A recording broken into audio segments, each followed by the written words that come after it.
Business tonight, there's a suggestion that Barbados may have to look beyond traditional markets to further strengthen its international business sector. The view was recently expressed by Central Bank Governor Cleviston Haynes. As you know, we lost a lot of business in the international business sector post 2008 because of some of the changes in Canadian tax treaties, etc. So therefore, we have to sort of redouble our efforts, both at a marketing stage. We need to see if we can identify additional markets to complement our existing reliance on the Canadian market. We have to look at whether there are additional products which we can introduce. And Mr. Haynes also acknowledged that the sector has become increasingly competitive over the years, but he also believes that Barbados has what it takes to rise to the challenge. We have to make sure that the quality of service which we deliver, and I think we probably have some comparative advantage in terms of the quality of skills which we have in, let's say, our legal and accounting professions, but we have to make sure that the quality of service that we are able to provide are able to attract additional business over and beyond the marketing and the product development. It's the quality of service which we deliver. Following a year of record-breaking growth, Barbados anticipates an even larger influx of United States visitors with the latest increase in flight service to the country. According to tourism officials, American Airlines recently unveiled its newest routes, which will include a third daily flight from Miami International Airport to Grantley Adams International Airport. Commencing December 19th this year, the new route will hinge on Barbados' ascension as a leading Caribbean destination. Now, in 2017, Barbados welcomed 188,970 U.S. visitors, which was a 30-year high. Tourism Minister Richard Seeley, in commenting on the additional service, said the U.S. is a very important growth market for Barbados. He adds that the commitment the island has seen from airline partners to increase and enhance flight options is backing this trend. Well, it's time now to take a look at how stocks traded on selected exchanges across the region.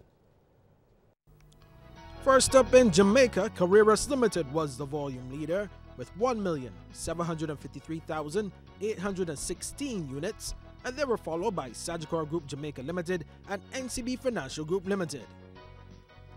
Over in Trinidad, National Flour Mills Limited was the volume leader with 16,081 shares changing hands for a value of $29,210.09. And they were followed by Grace Kennedy Limited and Sagicor Financial Corporation Limited.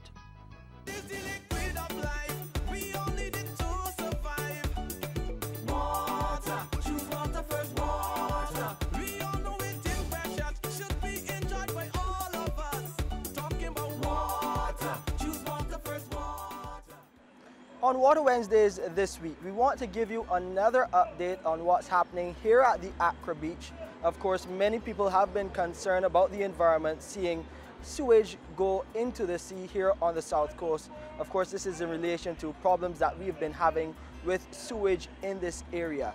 To give you that update about what has happened to correct this situation is the General Manager of the Barbados Water Authority, Keith Roy Halliday. Now, last week, we were not too far up the road or down the road, if you look at it geographically, looking at how we are trying to contain the situation here on the south coast.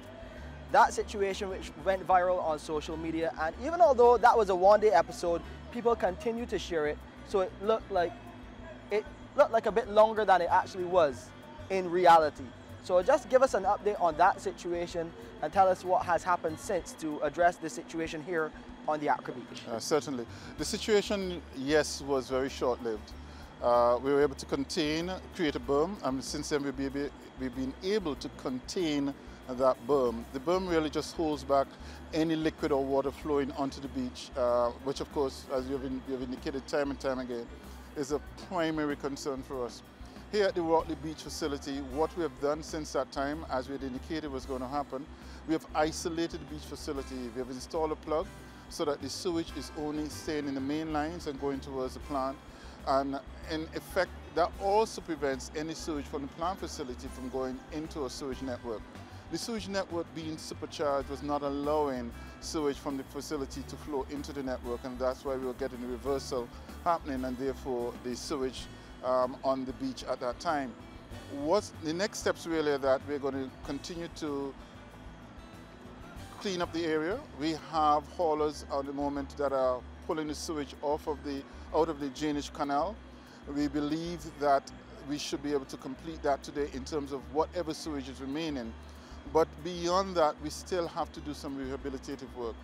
We have seen a level of indiscriminate dumping that is alarming, and it's not just at this location. Invariably, every time we tackle one of these situations, it's compounded by the fact that we have a lot of illicit dumping, a lot of extraneous materials just being dumped and placed in these particular areas. And it's a little disheartening because we've always considered Bajans to be a fairly law-abiding people. And a clean people at that. And a clean people. But the reality that we're seeing on the ground sometimes surprises us. So through this means we'll of course implore to Barbadians that you can help us help you by just being careful about, again, what you put into the sewage system in terms of limiting indiscriminate dumping, and to make sure you're aware of the specifics of information so that we don't create misinformation. Again, this is a situation that was very short-lived. The haulers are on site. We have isolated the area. We'll have to work perhaps in conjunction with NCCC to see if we can actually restore the area to the extent that we want.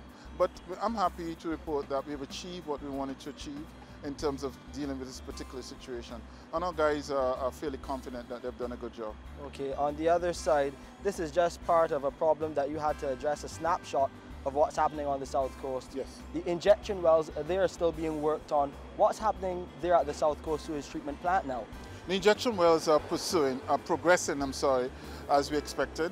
So over the next 2 weeks, we should see this project starting to come to a conclusion, and certainly by the end of June, we will be using the injection wells.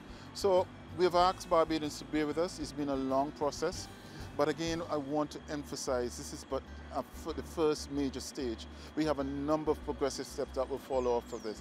This first stage is to allow us to control the effluent so that we can keep the levels on the road down, and to allow us the opportunity to go on the ground and to examine and then put in place the appropriate remedy to fix the problem. Well, I know that Barbadians in general are praying for the Barbados Water Authority that they get the job done, and we thank you for watching Water Wednesdays. We will continue to update you on what exactly is happening right here on our South Coast.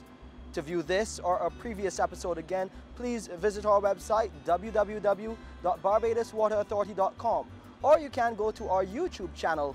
Just type in Water Wednesdays.